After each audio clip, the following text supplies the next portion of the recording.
Vamos lá, é hora de falar do Vascão da Gama. Tem um cara em São Januário, um francês, que atende pelo nome de Payet. Não, é Dimitri.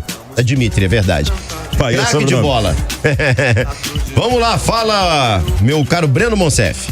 Vamos lá, né, Zé? Amanhã tem Vasco e Marcílio Dias em Itajaí, mas ainda vamos repercutir o jogo de sábado, porque o Vasco ficou na 4ª colocação e no Campeonato Carioca depende só de si, né? O único adversário para brigar por uma vaga nesse momento é o Botafogo, que vai jogar antes, né? Os jogos de domingo vão ser em horários separados. O Botafogo enfrenta o Fluminense às 4 e o Vasco jogando às 6h10. A PM não autorizou jogos simultâneos no Maracanã e em São Januário, então o Vasco já vai entrar em campo sabendo se está classificado ou não e também o que precisa fazer para se classificar no estadual. Ainda sobre sábado, o mais importante para a gente repercutir, é claro, projetando o jogo de amanhã, foi a questão dos titulares. Eu até falava que havia a possibilidade, por exemplo, de Medel, Payet e Verratti, que são jogadores mais sensíveis da parte física, não jogarem. Eles jogaram e os 90 minutos. O Payet já foi substituído nos acréscimos do segundo tempo, então não jogou a partida inteira, né? E também tivemos a estreia do Juan Esforça no último sábado, ele que também fica à disposição e para domingo pode até ser titular contra a Portuguesa. Isso porque o Zé Gabriel vai cumprir suspensão automática. Bom, uma informação de momento é a questão do atacante André Silva, do Vitória de Guimarães, que está repercutindo aí na internet. O Vasco atualmente tem concorrência com o São Paulo. O André Silva é um jogador brasileiro de 26 anos de idade, foi muito cedo para a Europa, principalmente para jogar em Portugal. Desde 2017 ele está lá. Jogou no Rio Ave, no Arouca e desde o ano retrasado está no Vitória de Guimarães. No Vitória ele tem 60 jogos e 19 gols, com 6 assistências pela equipe portuguesa. O André Silva, atacante do Vitória de Guimarães, está no radar do Vasco. As informações que a gente tem acompanhado dão conta de que a 777 já autorizou a negociação, mas o Vasco enfrenta concorrência do São Paulo. Os nossos colegas André Hernan e Fábio Azevedo, agora no final da manhã, dando conta de que a questão da Libertadores está sendo favorável ao São Paulo. O Vasco não está na Libertadores, obviamente, o São Paulo está. Então isso está atraindo mais aí o André Silva. Bom, vamos seguir acompanhando. O Vasco agora à tarde chega a Santa Catarina, onde amanhã pega o Marcílio Dias pela estreia na Copa do Brasil, meu parceiro Bruno Azevedo. Tá certo. Bom, o Vasco que estava sendo visto ali, né, como praticamente morto dentro do Campeonato Carioca, teve uma reação e hoje, entre Vasco e Botafogo, o Vasco tem uma vantagem para pegar essa vaga, né, Ouvir? Só depende dele. Só precisa vencer a Portuguesa na última rodada, independentemente do resultado do Botafogo. O jogo de amanhã, Bruno Azevedo, eu não vou dizer que me preocupa. Preocupa é uma palavra muito forte, não sei se condiz com a realidade. O da Copa do Brasil. Da Copa do Brasil. Mas é importante, cara, você analisar com cuidado, tratar esse jogo com carinho e não subestimar o adversário. O Marcílio Dias, eu falei isso na transmissão sábado, é o vice-líder do Campeonato Catarinense. Ele tem 6 vitórias em 10 jogos até aqui na temporada. É um time muito forte jogando em casa. Vou te dar um exemplo. Jogando no estádio dele, em Itajaí, o Marcílio Dias venceu o Criciúma. Ah, Vitor Costa, você quer comparar o Criciúma com o Vasco? Não, mas o Criciúma é da mesma divisão que o Vasco. Pouca gente se tocou, né? Mas o Criciúma subiu pra Série A do Campeonato Brasileiro. E esse ano vai jogar a Série A.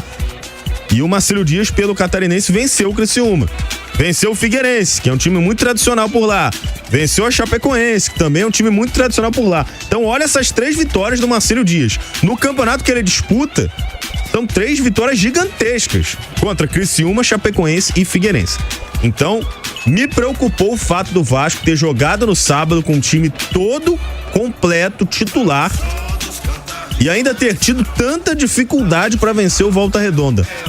Porque usando os titulares por 80 minutos, 90 minutos quase, como o Breno falou sobre a situação do Payet, em um jogo fora do Rio de Janeiro, porque o Vasco ainda teve a brilhante ideia de levar o jogo para Cariacica, com todo o respeito a Cariacica, o Espírito Santo, o torcedor de lá comprou a ideia, lotou o estádio, né? Mais de 20 mil torcedores, foi uma festa muito bonita. Mas eu não sei se era o momento. Talvez esse jogo contra a Portuguesa fosse mais legal para levar para lá, né? Não esse jogo contra o Volta Redonda às vésperas de uma outra viagem. Aí o Vasco já voltou do Espírito Santo, Mas foi direto pra Itajaí, é uma logística complexa, complicada pra você jogar no Sul. Enfim, me preocupou o fato do Vasco ter tido tanta dificuldade pra vencer o Volta Redonda, porque não deu nem pra poupar os caras durante o jogo. Mas pelo menos o Vasco venceu, cumpriu o objetivo no Campeonato Carioca, tá uma vitória de se classificar pra semifinal. E agora é importante, repito, tratar esse jogo com carinho, porque até aqui é o jogo mais importante da temporada. Não tem clássico, não tem jogo de campeonato estadual. O jogo que paga é o jogo de amanhã. Verdade. O Vasco, passando do Marcílio Dias, recebe uma boa quantia, que fez muita falta no ano passado quando o Vasco caiu na segunda fase para ABC. O Vasco tem esse histórico. Viu recentemente o Cruzeiro sair pro Souza da Paraíba. Então essa fase é traiçoeira. Que bom que o Vasco venceu, não foi o jogo mais maravilhoso do mundo, muito pelo contrário, teve suas dificuldades, levou um sufoco do Volta Redonda em determinado momento do jogo, mas cumpriu o papel. Agora trate esse jogo com respeito, com carinho, porque vai enfrentar um adversário que vai fazendo uma grande temporada. O Carlão tá aqui, olha, o Vasco ainda se arrumando, esse jogo é perigoso, pois ainda não vi grande desempenho contra os pequenos do Rio. Infelizmente, várias posições não temos reservas à altura, mas acredito na vitória. Tá chegando o final da janela e o Vasco ainda não trouxe um reserva pro Payet e um reserva pro Verratti. O Vasco tem uma deficiência clara no time titular, que é o companheiro de ataque do Verratti, que na minha opinião não pode ser o David, mas por enquanto ele é o único com essas características.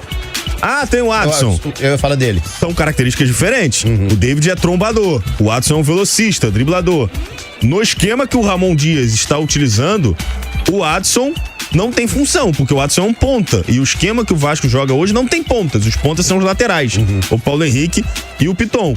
Então, o Vasco precisa de um jogador para essa posição. Se vai jogar com 3 zagueiros, tem que ter um segundo atacante. Mas a situação mais urgente que mais me incomoda é a ausência de uma reposição pro Verratti, pro Payet. Eles não vão conseguir jogar os 90 minutos de todos os jogos. Não tem condição física para isso. Vocês falam de reserva para o Payet, mas quem no Brasil tem reserva pro seu camisa 10? Fluminense. Tem o Ganso e tem o Renato Augusto. Eu não quero outro Payet, gente. Eu sei que não tem a menor condição do Vasco trazer um outro cara desse porte. Eu só quero um cara com essas características. Um cara que dê um passe que quebre linhas, um cara da bola parada. Pro Payet descansar. É só isso. O Vasco não tem. Tem o Praxedes. Mas eu entendo que o Ramon enxerga o Praxedes mais como um segundo volante do que como camisa 10. O Vasco Malucos, acho que o Vasco ganha fácil do Marcílio Dias. Tomara. Corinthians, por exemplo, foi lá e meteu 3 no Cianorte. Né?